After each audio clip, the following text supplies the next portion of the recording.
Hello, young math Padawans, and welcome back. It's Mrs. Angel with lesson number 2 on solving quadratics. So, as opposed to graphing, when we're given an equation, a function, a quadratic function specifically, instead of being set equal to y, as it would be if we were graphing, we're only looking for one particular or two particular solutions, the solutions that provide an output of 0. So, in other words, we're looking for the x's that give us 0 for the y. Now, that could be two solutions, one solution, or none at all. That's what we're trying to figure out. So how do we solve quadratics in intercept form? We use something called the zero product property. Now, the zero product property officially states that if a product of two or more quantities equals 0, at least one of the quantities equals 0. It's a fancy way of saying if you're multiplying two numbers and one of them is 0, 0 times anything is always 0. So grab some notes and let's get started. So what's different about solving versus graphing, again, is that this function we would normally see set equal to y, and then we'd have to set up a table of values. But instead, we're only looking for the values that produce an output of 0, the zeros of this function. So according to the zero product property, because this is a product of two different groups set equal to 0, when this group equals 0, this will be a true equation. And when this group is set equal to 0, this will also be a true equation. So there's a couple different ways to do this. You could use the process of setting up and solving equations, or as I'll show you after, you could do this mentally. So let's say we were to set up two equations.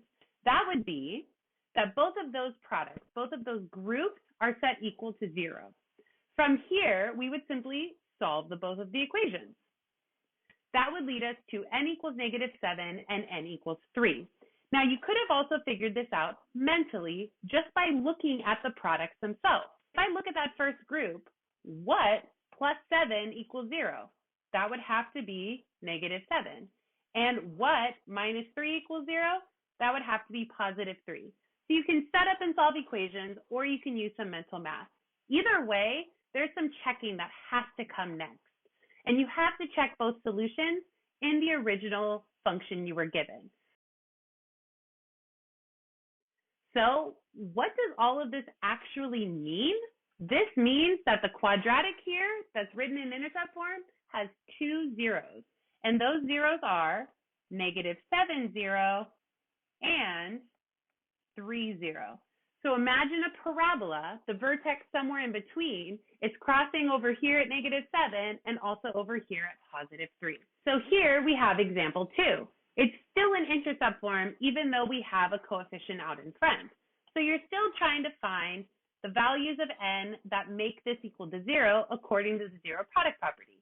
You can either do this by solving or you can do it with mental math. Either way, give this one a shot now. Here I have it solved, but you could have also figured out that the only number plus 6 that makes 0 is -6, and the only number plus 7 that makes 0 is -7. Of course, we have to check both of these solutions in the original function to make sure that they're true. So, what does all of this mean? Again, this means that the quadratic we were given has two zeros. They are -6, 0 and -7, 0. So imagine a parabola crossing the x-axis at -6 and -7. The vertex is somewhere in between. On to example number 3. This one might be a little tougher to do mentally, but I'm still going to have you try to do it on your own now. So you probably could have used mental math in the second group to figure out that it's -3, but because this first group has a product, you might have wanted to set up and solve. Either way, you end up with 4/5 and -3. Time to check both solutions to see if they're actually true.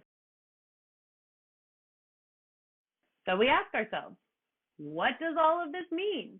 Unsurprisingly, again, this means that this quadratic has two zeros. They are 4/5, 0 and -3, 0. This is an example of a parabola that would be very hard to graph and find the zeros because one of our zeros is a fraction. That's why solving exists. Final example. Now, this doesn't look like intercept form, but actually it is. That first part, 8r, could also be its own little group, and you can still figure out the two values of r that make this equal to 0 using the zero product property. So why don't you try this one on your own now? So whether you use mental math or setting up equations and solving, I ended up with 0 and -5. So here, mentally, I know that -5 plus 5 is the only way to get 0.